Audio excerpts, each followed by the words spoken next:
Hello, my name is Vishnu Viswanathan, and I'm going to be doing my presentation on the importance of water, climate, and society.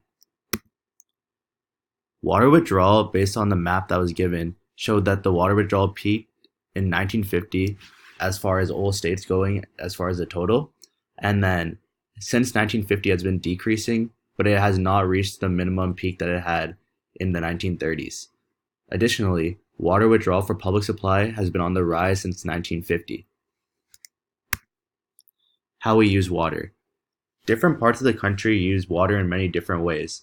Based on the map, the East Coast tended to use a lot of water on industrial purposes and even more on thermoelectric water supply.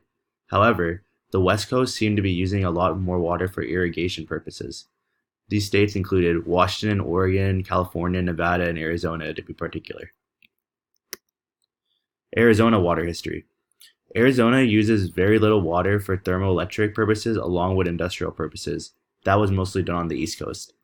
Total water usage for Arizona peaked in 1980, but overall has stayed pretty relative for the time being. In 1980, the peak was 7,909 million gallons per day, and currently it's at 5,882 million gallons per day. The Hohokam created the water system within Arizona. They started off by creating canals which were used for mainly farming purposes. Now in present day, Arizona has elaborated on these former water supplies and water canals and has created one of the most complex water systems in the US. And all these involvements can stem from the efforts originating from the Hohokam people. For the future, high temperatures and lack of rainfall will cause more natural hazards in Arizona, the majority of these hazards being wildfires.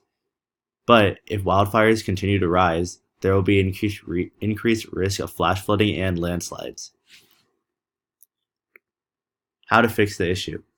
The first step is to warn the public about the dangers. This is because the majority of fires across the United States have been caused by man-made incidents such as leaving a cigarette on the ground, not occupying fire correctly, or other forms of neglect. Additionally, increased water usage should be used to maintain moisture in the trees and other agriculture to avoid the heating up and easily flammable nature of the environment during the summer. Thank you for listening to my presentation.